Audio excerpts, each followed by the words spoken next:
Hora de conversar com Juliana Rosa. Dólar fechou a semana passada em baixa, mesmo depois de bater em R$ 5,30. E a perspectiva para essa semana, Ju? Bom dia. Pois é, agora a gente está acompanhando onde é que vai estacionar, né, Megali, esse dólar que chegou a encostar em 5,30 semana passada, encerrou mais baixo e agora cedo já começou a subir de novo. Bom dia para você, para a Sheila, para a Carlinha, bom dia para o nosso ouvinte, boa semana. A gente tem aqui o dólar valendo R$ 5,21, chegou a ficar ali na casa dos 5,20 na sexta-feira, e a gente já vê agora ele voltando a subir.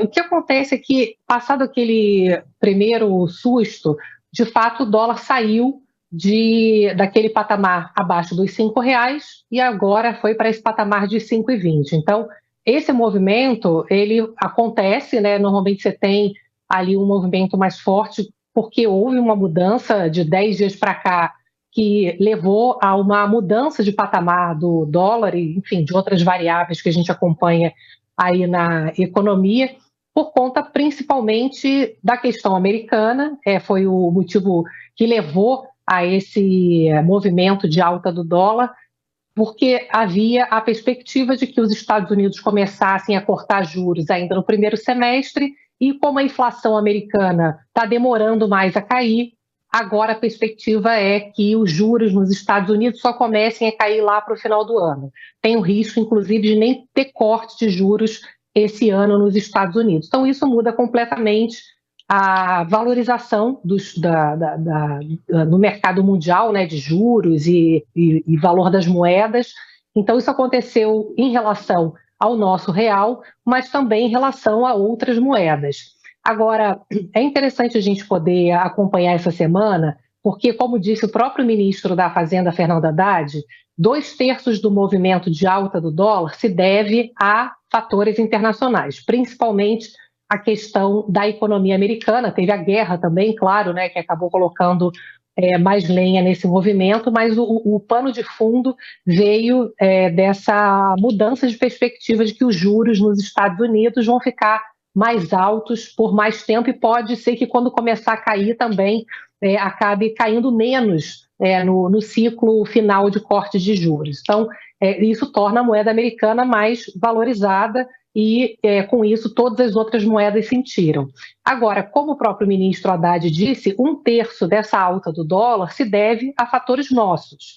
E, principalmente, que a gente vê pelos levantamentos, o professor Samuel Pessoa, por exemplo, pesquisador do Instituto Brasileiro de Economia, fez um estudo ali, um modelo que mostra que o ministro está certo, né, e que 1/3, de fato, parece ligada à questão fiscal, que foram as mudanças nas metas das contas públicas. Isso levou a uma percepção no movimento internacional já de aversão a risco, de que a gente aqui no Brasil traz mais informações que trazem desconfiança maior, se somando a essa desconfiança internacional de onde é que a situação vai parar. Então, o que a gente vê essa semana o ministro da Fazenda adiantou a vinda dele dos Estados Unidos na sexta-feira para cá, para tentar destravar as pautas bombas que possam piorar ainda mais o desequilíbrio das contas públicas.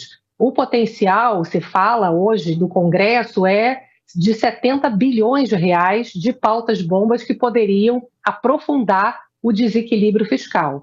Então, a gente acompanha aí essa semana esse climão que está tendo entre o governo e o próprio Congresso, né, o Lira, principalmente, declarou, né, com todas as palavras ali, o presidente da Câmara, Arthur Lira, suas desavenças com o ministro das Relações Institucionais, o Alexandre Padilha. Sábado ele até falou sobre isso, tentou botar panos quentes, não é nada disso, a situação não tá ruim assim, mas o que a gente está acompanhando é uma dificuldade de articulação política. Não só o governo, também não adianta botar só a culpa no Congresso, está gastando muito, como o próprio Congresso também está colocando suas pautas ali para poder atrapalhar os planos do governo e equilibrar as contas apenas aumentando receitas com retirada de subsídios, como a desoneração da folha de pagamento e aquele programa que o governo queria acabar para que subsidia o setor de eventos no pós-pandemia, o PERSE não está conseguindo tirar também.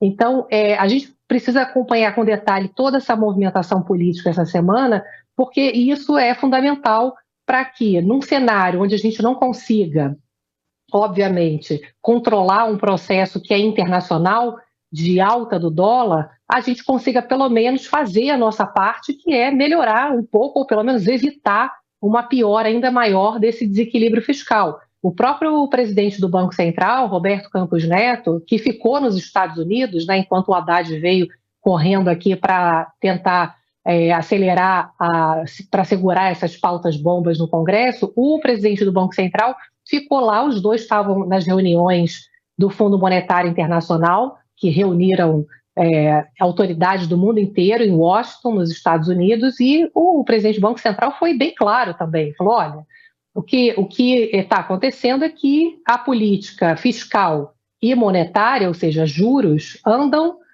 relacionadas. Se piora o fiscal, a questão dos juros ela é afetada. Então, ele deixou claro ali que hoje a gente tem uma perspectiva de que os juros caiam menos por conta dessa piora fiscal e de todo o movimento, claro, internacional que acaba atrapalhando mais ainda a situação. Então, vamos ver essa semana se não vamos ter outras surpresas negativas aí das contas públicas que acaba colocando mais lenha nesse dólar aí. A gente não está precisando de mais problema porque o cenário internacional já está bastante problemático e dificultando aí a nossa vida. Pois é. Ju, boa semana então, que seja suave.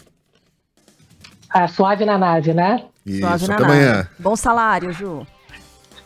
Um beijo.